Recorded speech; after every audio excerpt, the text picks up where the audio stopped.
demonio, yeah, I hope that our time together will be beneficial for us. Today we're talking about why the Savior is needed. And there really a whole lot of different ways that we can look at this. One is the theological perspective, which it will be the primary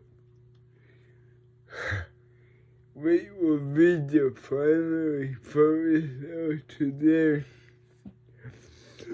The second is the political perspective.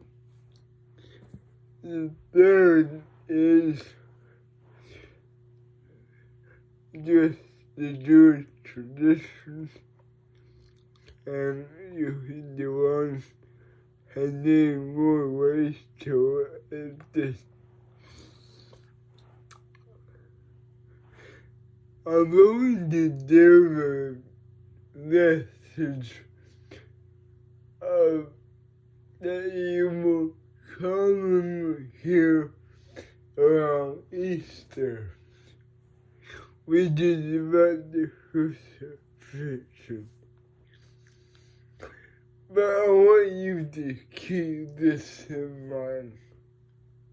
The whole purpose of Christ, the whole person of Christ is meant to redeem his people, meant to redeem the world from the wall of Adam and Eve and the garden, and meant to bring us back into a relationship with God the Father.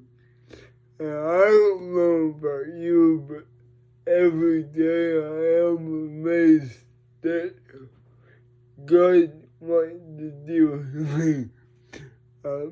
I have sinned so much that His mercy has to be almost infinite in order to forgive me what really is. I want to go to Isaiah 53 and read the verses there. I'll pick out in verse 4 and maybe read to verse 7 or the end of verse 7. Surely He has borne our grief and carried our sorrow, yet we esteemed Him smitten by God and afflicted. But He was pierced for our transgressions, He was crushed for our iniquities. Upon Him was the chastisement that brought us peace, and with His wounds we are healed. All we like sheep have gone astray. We have turned everyone to his own way, and the Lord has laid on Him the iniquity of us all. He was oppressed, He was afflicted, yet He did not open His mouth. Like a lamb that is ready to slaughter, and like a sheep that even before it, she is silent. So He opened not His mouth. And now, if you just read this passage by yourself, and you only have these 4 verses to look at, you might wonder, well, that's a very strange passage. Okay, that's a little too weird for me to handle. Well, I want you to think about this. We think about this. Number one, Christ's mission was to redeem his people. How was he going to do that? That's the question. How is he going to redeem his people from sin and from government oppression? Or no, just sin.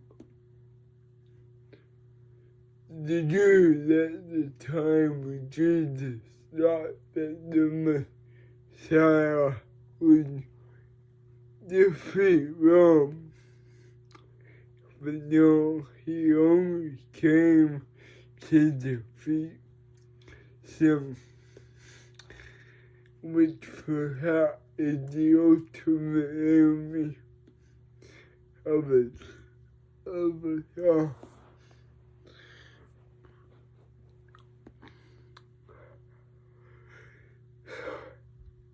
But he was crushed for our iniquities. He was put on the cross for us.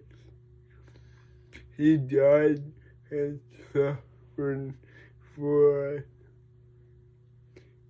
And that, according to Paul, should bring us the most joy that we can ever have. If you think about the story of Abraham and Isaac,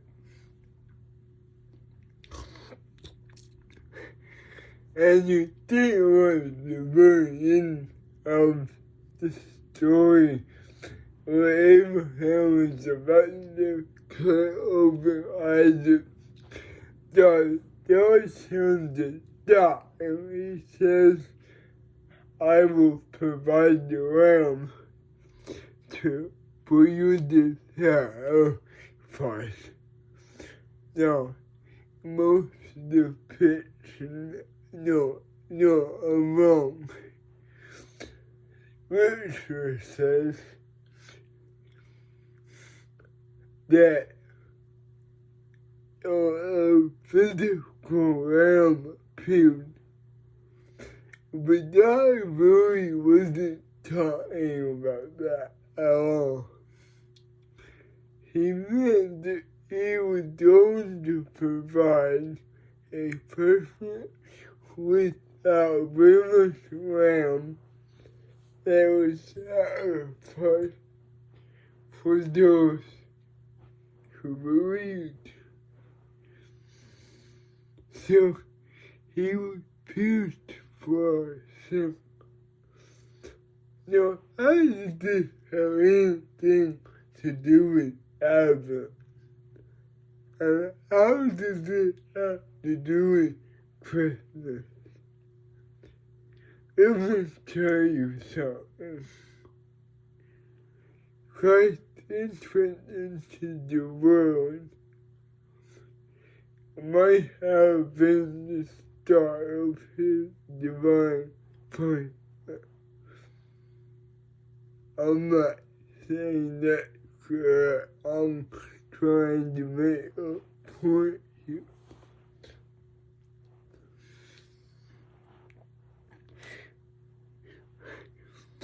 The physical world has a lot of suffering. The physical world is just awful to be a part of. So the fact that Jesus went into our world not only among us, but to die for our sins and all iniquities. Like I said, that should bring us the greatest joy we can ever have. I want to end today as I take out from something that Paul said to Timothy in 1 Timothy 15. No, 1 Timothy 1, 15 to 17. The thing is trustworthy and deserving of full acceptance.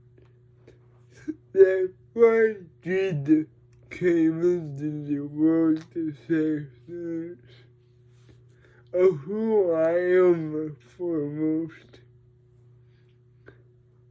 But I receive mercy for this reason, that in me, as the foremost, Jesus Christ might display his perfect patience as an example to those who believe in him for eternal life.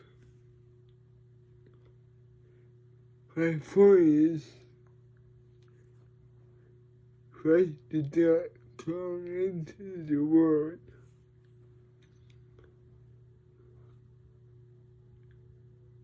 when he was the reason, but for you and your salvation. And that is amazing.